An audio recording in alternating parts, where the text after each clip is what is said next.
Hello dear students, स्वागत है आपका हमारे यूट्यूब चैनल चंदन सर कानपुर में। बच्चों, आज के लेक्चर में हम लोग डिस्कस करने वाले हैं 6 और 7 फरवरी के करंट अफेयर्स के टॉप 15 क्वेश्चंस को। 6 और 7 फरवरी के करंट अफेयर्स से जो भी आपके क्वेश्चंस आने वाले एग्जाम में पूछे जा सकते हैं, उन सभी क्वेश्चंस को हम लोग इस लेक्चर में डिस्कस करने वाले हैं। तो वीडियो को पूरा जरूर देखिएगा।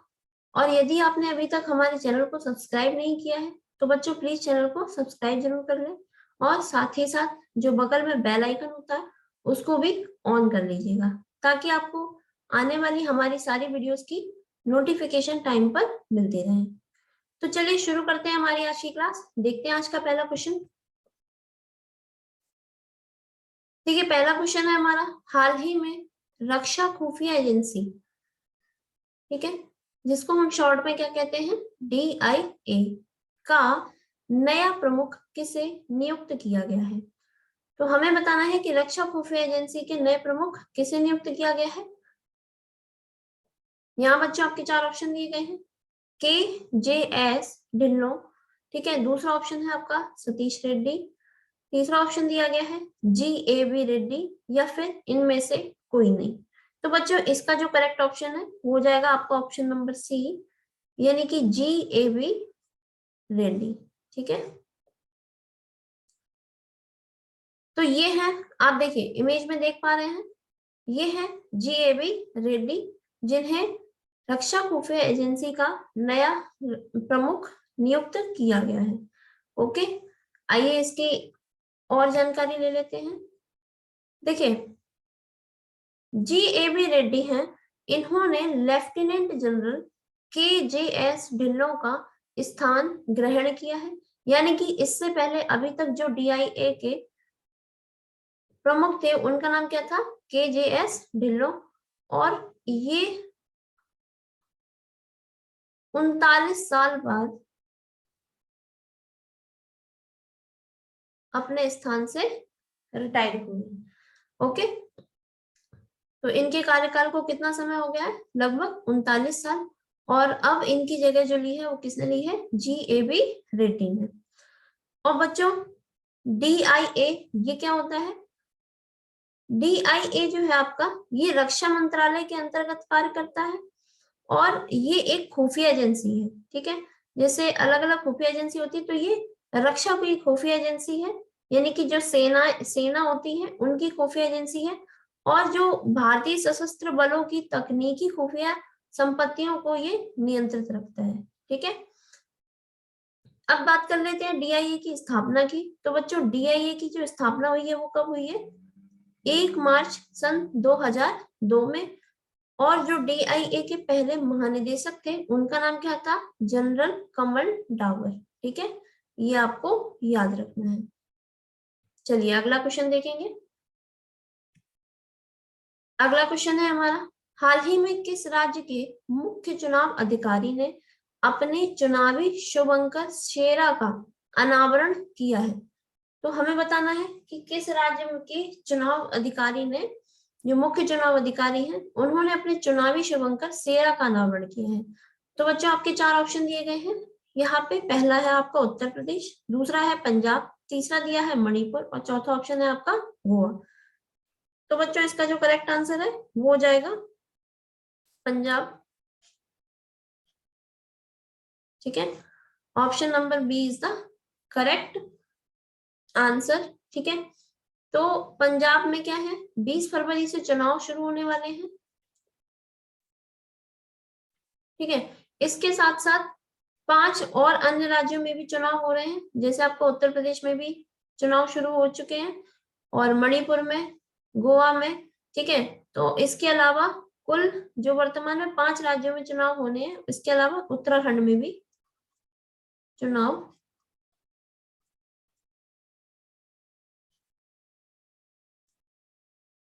ठीक है हो रहे हैं।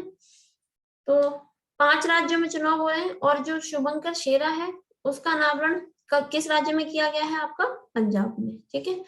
तो इस प्रकार से यहाँ पे आप इमेज देख सकते हैं, कुछ इस प्रकार का शुभंकर तैयार किया गया है, ठीक है, आइए इसकी डिटेल देख लेते हैं। देखिए, यह शुभ अंक पंजाब राज्य की समृद्ध सांस्कृतिक विरासत का प्रतिनिधित्व करता है।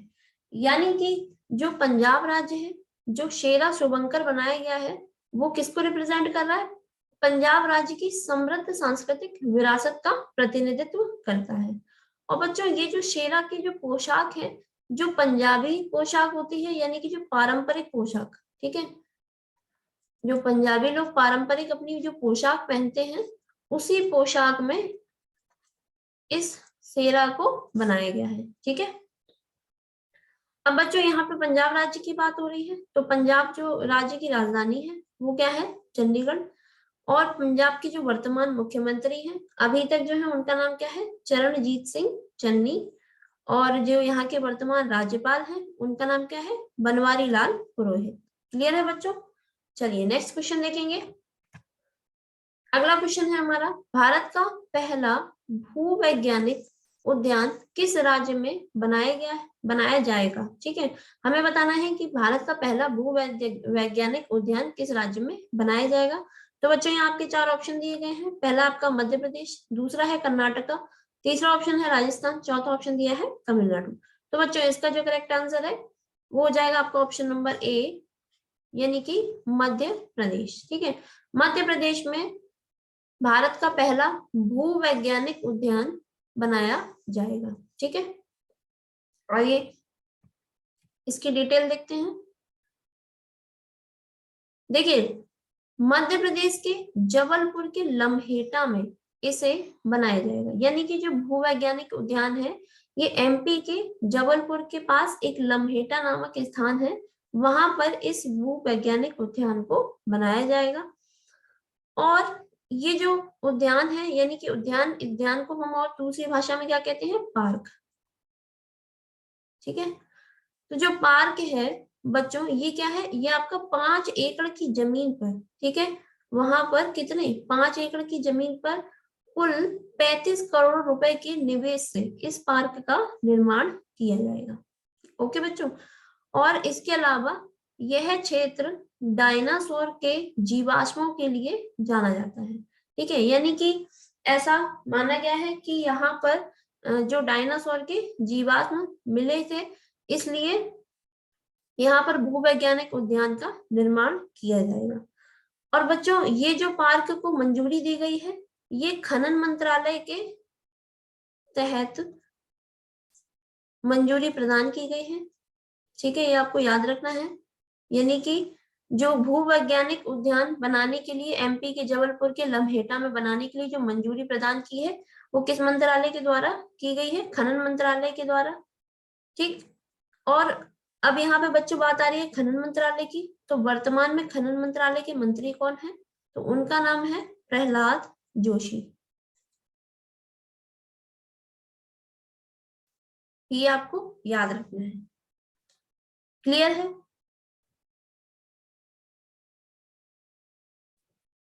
चलिए अगला क्वेश्चन देखेंगे। देखिए, नेक्स्ट क्वेश्चन है हमारा, हाल ही में आंध्र प्रदेश राज्य के किस शहर में महात्मा गांधी और स्वतंत्रता सेनानियों के स्मृति वनम के लिए एक मंदिर का निर्माण किया गया है? तो बच्चों यहाँ हमें बताना है कि जो स्मृति वनम के लिए एक मंदिर बनाया गया है आंध्र प्रदेश राज्य में, तो वो किस शहर में बनाया गया है? तो बच्चों यहाँ आपके 4 ऑप्शन दिए गए हैं, नेल्लोर, विजयवाड़ा, तीसरा ऑप्शन है आपका विशाखापत्तनम, और चौथा है श्रीकाकुलम। ठीक है, तो बच्चों इसका जो करेक्ट आंसर है वो आपका हो जाएगा श्रीकाकुलम। ओके, और यहाँ आप देखिए इमेज में देख पा रहे हैं कुछ इस प्रकार से मंदिर बनाया गया है। ठीक है, ये है मंदिर का मुख्य द्वार, और यहाँ पर इस मंदिर में क्या किया गया है?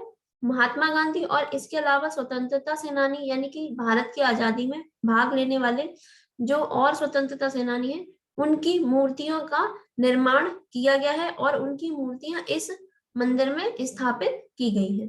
ठीक है, और बच्चों जो इस मंदिर को बनाने का पर्पस है वो क्या है कि जो स्वतंत्रता सेनानी है उनके बलिदानों को याद करने के लिए, उनके बलिदान को याद करने के लिए जो वर्तमान में भारत के युवा हैं उनके मन में देशभक्ति की भावना को जगाना है। ठीक है, ये इस मंदिर को बनाने का पर्पस है। आइए इसकी व्याख्या देख लेंगे। देखिए बच्चों, यहाँ पे आंध्र प्रदेश राज्य की बात हो रही है, तो वर्तमान में आंध्र प्रदेश की जो राजधानी है वो क्या है, विशाखापत्तनम। और यहाँ के जो वर्तमान मुख्यमंत्री हैं उनका नाम क्या है, YS जगन मोहन रेड्डी। और यहाँ के जो वर्तमान राज्यपाल हैं बच्चों उनका नाम क्या है, विश्वभूषण हरिचंदन। ओके, ये आपको याद रखना है। चलिए नेक्स्ट क्वेश्चन देखेंगे हमारा। देखिए अगला क्वेश्चन है, हाल ही में एंटोनियो कोस्टा को किस देश के प्रधानमंत्री के रूप में फिर से चुना गया है। तो बच्चों हमें बताना है कि जो एंटोनियो कोस्टा हैं ये दोबारा से किस देश में प्रधानमंत्री बन गए हैं। तो यहाँ आपके चार ऑप्शन है, स्पेन, पुर्तगाल, पोलैंड और रोमानिया। तो बच्चों इसका जो करेक्ट आंसर है वो है आपका ऑप्शन नंबर बी, यानी कि पुर्तगाल। एंटोनियो कोस्टा पुर्तगाल में सन 2015 से प्रधानमंत्री हैं और दोबारा से ये वहां के प्रधानमंत्री चुन लिए गए हैं। और ये देखिए इमेज में आप देख पा रहे हैं, ये है एंटोनियो कोस्टा। ठीक है, और बच्चों आपको बता दूं कि जो एंटोनियो कोस्टा है ये भारतीय मूल के व्यक्ति हैं, ये भारतीय मूल के व्यक्ति हैं। ठीक है, ये आपको याद रखना है। आइए और कुछ जानकारी ले लेते हैं। बच्चों देखिए पुर्तगाल की यहाँ पे बात आई है, तो पुर्तगाल आपका जो है ये यूरोप महाद्वीप में स्थित है। ओके, पुर्तगाल आपका यूरोप महाद्वीप में स्थित है और पुर्तगाल की जो वर्तमान राजधानी है वो क्या है, लिस्बन। और यहाँ की जो वर्तमान करेंसी है वो क्या है, यूरो। और यहाँ के जो वर्तमान राष्ट्रपति हैं उनका नाम क्या है, मार्सेलो रेबेला डी सोसा। ठीक है, ये आपको याद रखना है। और वर्तमान प्रधानमंत्री जो कि दोबारा से फिर से चुने गए हैं उनका नाम क्या है, एंटोनियो कोस्टा। चलिए नेक्स्ट क्वेश्चन देखेंगे। अगला क्वेश्चन है हमारा, हाल ही में तोरग्या महोत्सव का आयोजन भारत के किस राज्य में किया गया है। तो बच्चों तोरग्या जो महोत्सव है ये भारत के किस राज्य में मनाया गया है ये हमें बताना है। यहाँ आपके चार ऑप्शन है, मणिपुर, मेघालय, अरुणाचल प्रदेश या फिर सिक्किम। तो बच्चों इसका जो करेक्ट आंसर है वो है अरुणाचल प्रदेश। ठीक है, इमेज में आप देख सकते हैं इस प्रकार से कुछ इस त्योहार को आयोजित किया जाता है। ठीक है, आइए और कुछ इसकी जानकारी लेते हैं, देखते हैं इसकी व्याख्या। देखिए यह 3 दिवसीय महोत्सव मोनपा आदिवासी समुदाय के द्वारा अरुणाचल प्रदेश के तवांग मठ में मनाया जाता है। ठीक है, ये जो त्योहार है ये कितने दिवस के लिए मनाया जाता है, 3 दिवस के लिए। ठीक है, और जो मनाते हैं वो कौन है, मोनपा। मोनपा क्या है, ये एक आदिवासी लोग आदिवासी समुदाय है, और यानी कि जिसे हम जनजाति भी कहते हैं। तो मोनपा जनजाति के द्वारा यह उत्सव आयोजित किया जाता है। और ये जो उत्सव है बच्चों ये अरुणाचल प्रदेश के तवांग मठ में मनाया जाता है। ठीक है, ये आपको याद रखना है। अब बच्चों यहाँ पे अरुणाचल प्रदेश की बात आई है, तो अरुणाचल प्रदेश की जो वर्तमान में राजधानी है वो क्या है, ईटानगर। और यहाँ के मुख्यमंत्री कौन है वर्तमान में, उनका नाम है पेमा खांडू। और यहाँ के जो राज्यपाल हैं बच्चों उनका नाम क्या है, BD मिश्रा। ठीक है, ये आपको याद रखना है। चलिए अगला क्वेश्चन देखेंगे।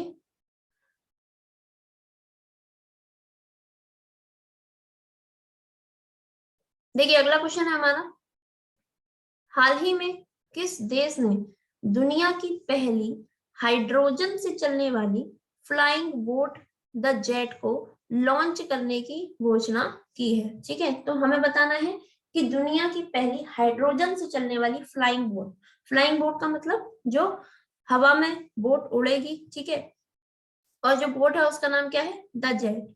तो किस देश में इसको लॉन्च करने की घोषणा की गई है। बच्चों यहाँ आपके चार ऑप्शन है, पहला है जर्मनी, दूसरा दिया है संयुक्त अरब अमीरात, तीसरा ऑप्शन है आपका चीन, चौथा ऑप्शन है अमेरिका। तो इसका जो करेक्ट आंसर है वो हो जाएगा आपका ऑप्शन नंबर बी, यानी कि संयुक्त अरब अमीरात।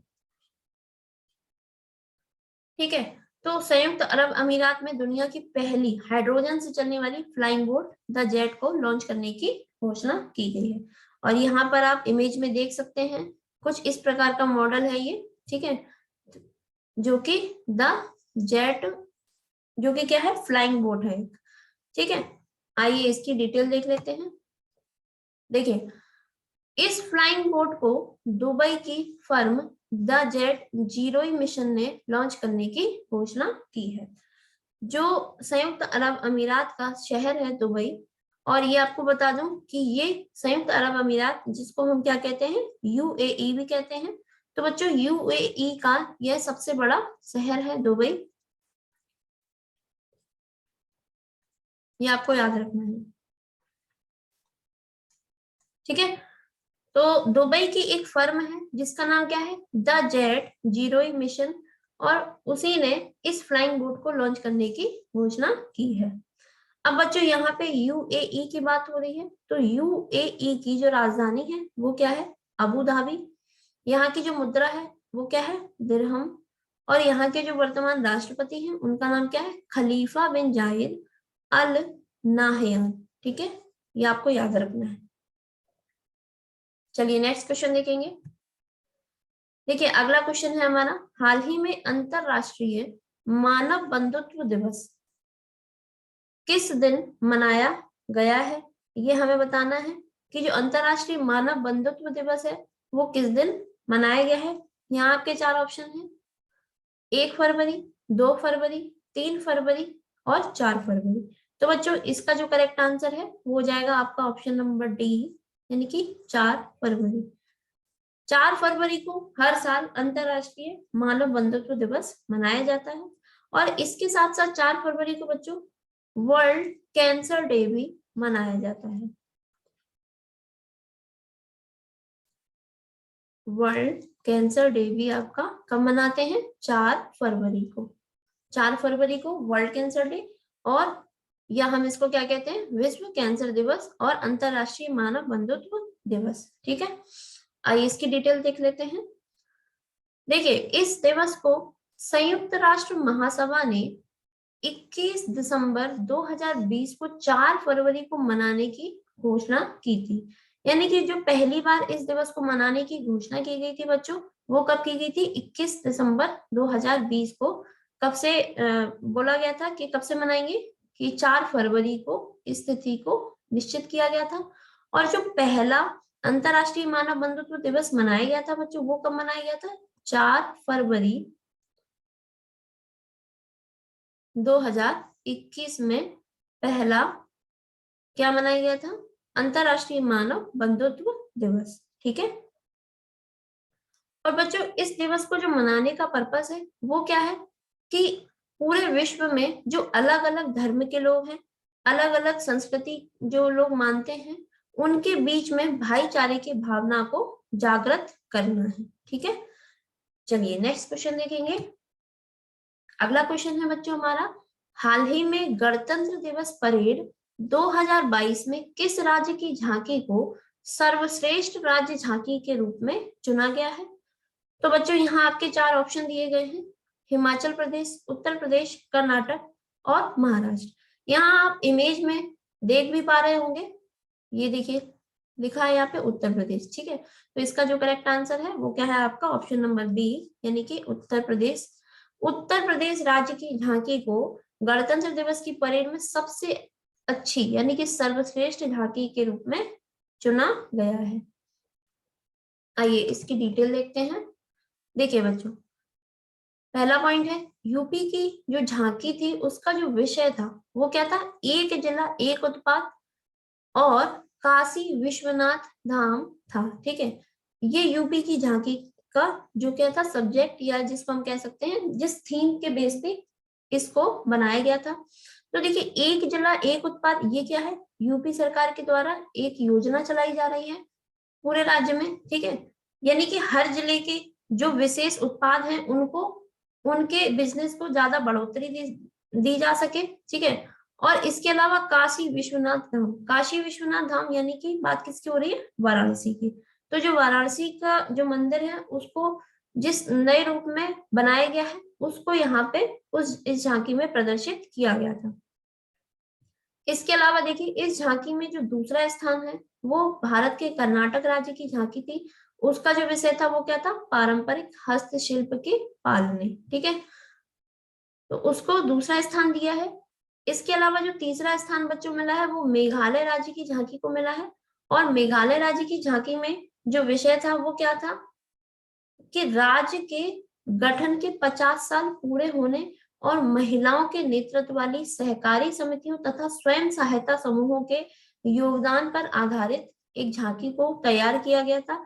और इस झांकी को तीसरे स्थान पर रखा गया है, ठीक है, ये आपको याद रखना है। चलिए अगला क्वेश्चन देखेंगे।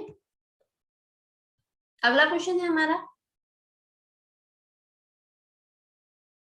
हाल ही में गोल्डन बॉय नीरज चोपड़ा नामक एक पुस्तक का विमोचन किया गया है। इसके लेखक कौन है, यह हमें बताना है कि जो गोल्डन बॉय नीरज चोपड़ा पुस्तक लिखी गई है इसके लेखक कौन है, ठीक है। ऑप्शन है आपके परमजीत सिंह, नवदीप सिंह गिल, सुरजीत पातर या फिर इनमें से कोई नहीं। तो बच्चों इसका जो करेक्ट आंसर है वो जाएगा आपका ऑप्शन नंबर बी, यानी कि नवदीप सिंह गिल, ठीक है। तो गोल्डन बॉय नीरज चोपड़ा जो पुस्तक है उसके लेखक कौन है, नवदीप सिंह गिल, ये आपको याद रखना है। देखिए इस पुस्तक को जो लिखा गया है इसकी थोड़ी सी व्याख्या देख लेते हैं। इसमें क्या है, इस पुस्तक में कुल 72 पृष्ठ है, 72 पृष्ठ यानी कि टोटल जो पेजेस हैं वो कितने हैं, 72। और इसमें क्या है, इसमें जो यहाँ पे देखिए बुक का जो नाम ही है गोल्डन बॉय नीरज चोपड़ा। और नीरज चोपड़ा कौन है, आप सभी को पता है कि इन्होंने 2020 के टोक्यो ओलंपिक में एकमात्र स्वर्ण पदक हासिल किया है एकल स्पर्धा में, जिसमें जिसमें हम कह सकते हैं। और जो नीरज चोपड़ा है ये कौन है, भाला फेंक के खिलाड़ी है, ठीक है। तो जिसमें नीरज चोपड़ा, अभी इस पुस्तक की बात कर रहे हैं, तो जिसमें नीरज चोपड़ा के बचपन से लेकर टोक्यो ओलंपिक तक के जीवन इतिहास और उनकी जो उपलब्धियों को क्या किया गया है इस पुस्तक में शामिल किया गया है, ठीक है। उनकी एक छोटी सी जीवनी को इस पुस्तक के माध्यम से बताया गया है।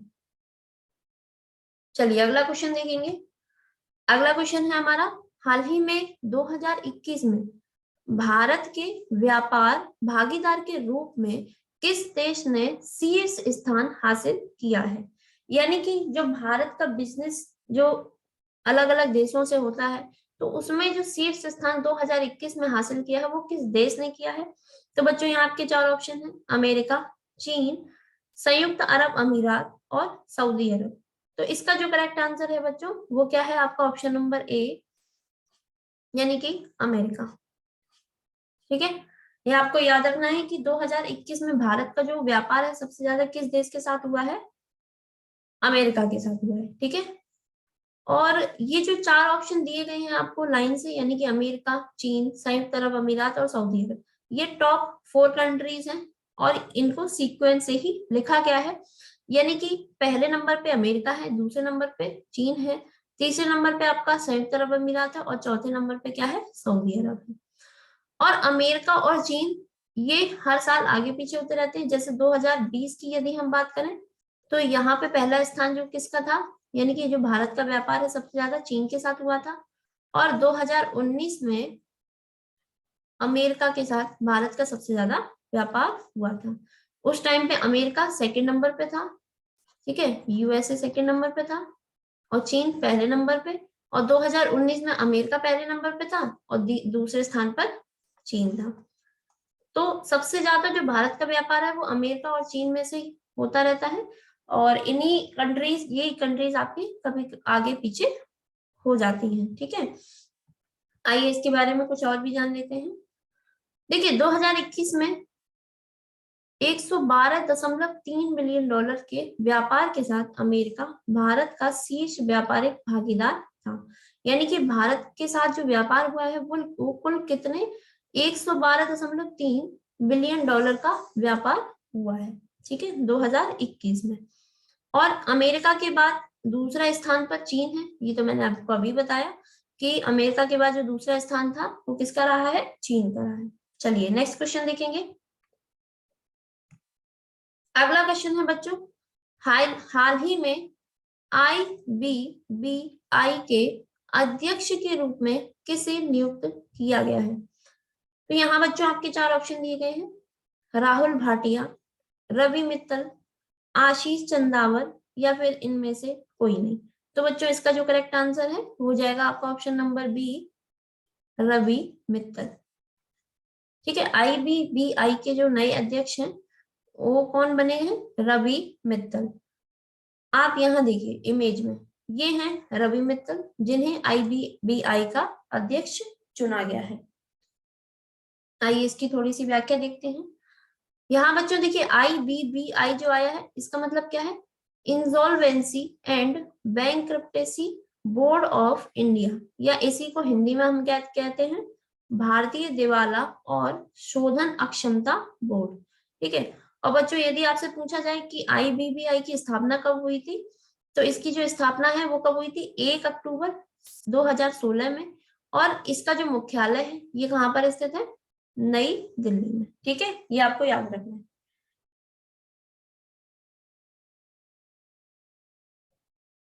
चलिए अगला क्वेश्चन देखते हैं। अगला क्वेश्चन है बच्चों, हाल ही में बखेरा वन्य जीव अभ्यारण्य को रामसर स्थल के रूप में सूचीबद्ध किया गया है, यह भारत के किस राज्य में स्थित है? तो हमें बताना है कि जो बखेरा वन्य जीव अभ्यारण्य है इसको रामसर साइट में शामिल कर लिया गया है, तो ये भारत के किस राज्य में स्थित है? आपके चार ऑप्शन है, यूपी, गुजरात, महाराष्ट्र या फिर केरल। तो इसका जो करेक्ट आंसर है बच्चों वो जाएगा ऑप्शन नंबर ए, यानी कि उत्तर प्रदेश। बखेरा वन्य जीव अभ्यारण्य कहाँ पर स्थित है, भारत के यूपी राज्य में स्थित है। आइए इसकी डिटेल एक्सप्लेनेशन देखेंगे। देखिए यह अभ्यारण्य यूपी के संत कबीर नगर जिले में स्थित है, यानी कि जो बखेरा वन्य जीव अभ्यारण्य है बच्चों ये कहाँ पर है, संत कबीर नगर जिले में स्थित है। ठीक है, इसके साथ ही गुजरात के जामनगर में स्थित खिजादिया पक्षी अभ्यारण्य को भी रामसर स्थल के रूप में नामित किया गया है, यानी कि कुल मिला के 2 रामसर साइट नियुक्त की गई हैं। कौन कौन सी, बखेरा वन्य जीव अभ्यारण्य जो कि यूपी में स्थित है, इसके अलावा खिजादिया पक्षी अभ्यारण्य को भी रामसर स्थल में नामित किया गया है। और बच्चों ये कहाँ पर है, गुजरात के जामनगर में स्थित है। तो इस प्रकार भारत में जो कुल रामसर स्थल है वर्तमान में बच्चों वो कितने हो जाएंगे, 49, यानी कि 49। ठीक है, भारत में जो कुल रामसर स्थल है इनकी संख्या कितनी हो जाएगी, 49 हो जाएगी। और यदि इसमें भी पूछा जाए कि सबसे ज्यादा जो रामसर साइट है वो किस राज्य में स्थित है, तो बच्चों वो यूपी में है, जो कि अब मिलाकर के कुल कितनी हो गई है, 10। ठीक है, इनकी संख्या कितनी हो गई है यूपी में, 10। ठीक है, ये आपको याद रखना है। चलिए नेक्स्ट क्वेश्चन देखेंगे। अगला क्वेश्चन है, हाल ही में अमिताभ दयाल का 51 वर्ष की आयु में निधन हो गया है, तो ये कौन थे? ये हमसे पूछा गया है कि जो अमिताभ दयाल है इनका निधन हो गया है, ये कौन थे, यानी कि किस क्षेत्र से संबंधित थे? तो बच्चों आपके चार ऑप्शन है, लेखक या संपादक, लेखक व संपादक, या फिर अभिनेता व फिल्म निर्माता, ये गायक थे या फिर पत्रकार थे। तो बच्चों इसका जो करेक्ट आंसर है वो जाएगा आपका ऑप्शन नंबर बी, यानी कि अभिनेता और फिल्म निर्माता। ठीक है, आप देखिए इमेज में, ये है अमिताभ दयाल जिनका 51 वर्ष की आयु में हार्ट अटैक के दौरान इनकी मौत हो गई थी। ठीक है, इनकी जो मौत हुई है वो कैसे हुई है, हार्ट अटैक से। और ये कौन थे, एक अभिनेता भी थे और साथ ही साथ फिल्म निर्माता या फिल्म डायरेक्टर भी जिसको हम कहते हैं।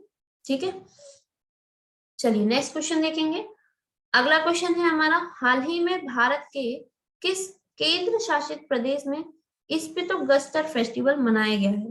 तो एक स्पितो-गस्टर फेस्टिवल जो कि हर साल आयोजित किया जाता है, तो हमें बताना है कि भारत के किस केंद्र शासित प्रदेश में इस त्योहार को मनाया जाता है। आपके चार ऑप्शन है बच्चों, जम्मू कश्मीर, चंडीगढ़, लेह लद्दाख या फिर लक्षद्वीप। तो इसका जो करेक्ट आंसर है वो हो जाएगा आपका लेह लद्दाख। ठीक है, तो आप इमेज में देख पा रहे हैं कुछ इस प्रकार से इस फेस्टिवल को मनाया जाता है, यानी कि यहाँ पर लोग मुखौटा पहन करके नृत्य करते हैं। ठीक है, तो आपका जो आंसर है वो क्या हो जाएगा, लेह लद्दाख। और फेस्टिवल का नाम क्या है, स्पितुगस्टर फेस्टिवल। ओके, आइए इसके एक्सप्लेनेशन देखेंगे। देखिए, यह 2 दिवसीय वार्षिक उत्सव शांति और समृद्धि का प्रतीक है, जो कि लद्दाख में स्पुतिक मठ में आयोजित किया जाता है। मठ का नाम क्या है, स्पुतिक, इसीलिए जो फेस्टिवल का नाम है वो भी इसी के नाम पर रखा गया है, स्पुतिक गस्टर के नाम से फेस्टिवल को जाना जाता है।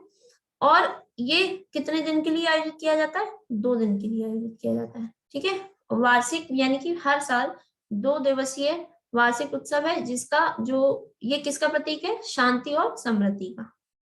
ओके बच्चों, अब देखिए लद्दाख जो केंद्र शासित प्रदेश है, तो वर्तमान में यहाँ के जो बच्चों उपराज्यपाल हैं उनका नाम क्या है, श्री राधा कृष्ण माथुर।